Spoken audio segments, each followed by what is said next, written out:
आऊं चाहींदुसि त अलहाज इमदादुल्ला फुलपोटो साहब जे हथां असां कुझु दोस्तनि खे हीअ जेको आहे टोपीअ जे सूखड़ीअ सां नवाज़ण था चाहियूं। पहिरीं असां जेको असांजे जामशोर ज़िले जो सालारनि जो अॻुवाण आहे ज़िले ई सालार और मोहम्मद सुलेमान लगारी उनखे गुज़ारिश कयूं था त उहो अचे ऐं हाजी साहब बि जेकॾहिं तकलीफ़ कनि त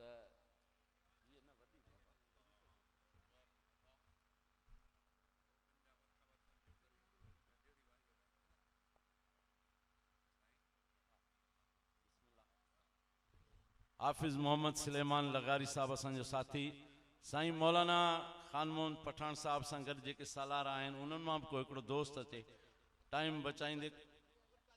अब्दुल कादिर लुंड साहब उहे अचनि, तव्हां ई ॾियो साईं, सभिनी खे तव्हां नवाज़ियो, इहो एज़ाज़ तव्हांजे हथां।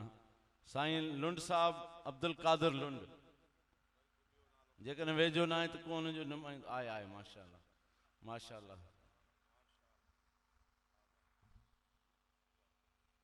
ऐं गुज़ारिश कंदुसि हाफ़िज़ मोहम्मद सिद्दीक़ वज़ीर साहब असांजे थर जो तमामु ख़ूबसूरत नात ख़्वान, उहो अचे ऐं हाजी साहब जे हथां टोपी जी सूखड़ी वसूल करे।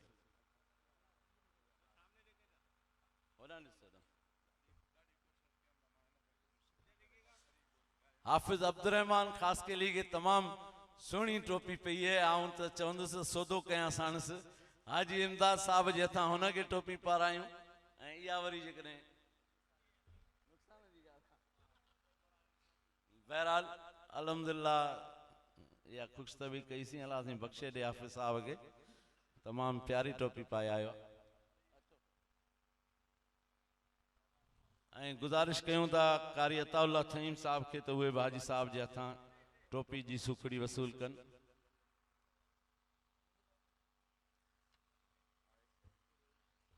ऐं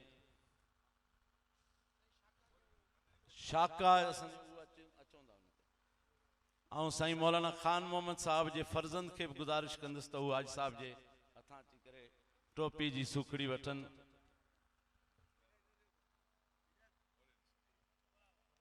मौलाना हबीबुल्ला ख़ासकेली साहब खे बि गुज़ारिश कयूं था त टोपी जी सूखड़ी हाजी साहब जे हथां वठनि। असांजो बशीर अहमद आकलाणी बुरफत साहब अचनि।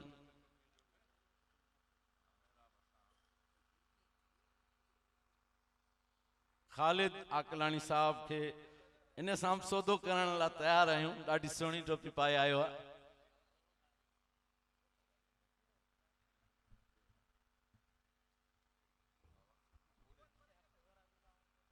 हाफ़िज़ मोहम्मद सोहराब मंगरियो साहब,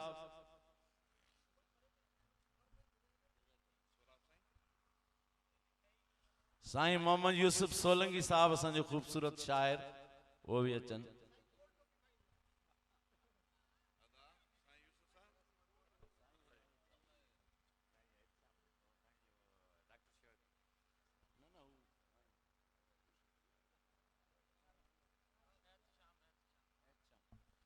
असांजो एहतशाम साहब मीडिया जो दोस्त तमामु प्यारो, उनखे बि गुज़ारिश कयूं था त अचे ऐं सूखड़ी वसूल करे। शोएब मंगरिया साहब खे बि गुज़ारिश कयूं था त अचे ऐं टोपी वसूल करे।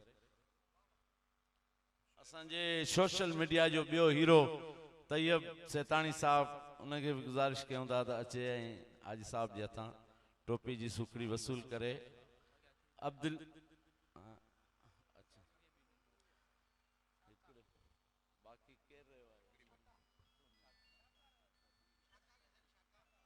शाका असांजो जंहिं ही आवाज़ पुॼाइण में कमाल जो कमु कयो आहे, अॼु बतियूं रोशनी महिनतूं,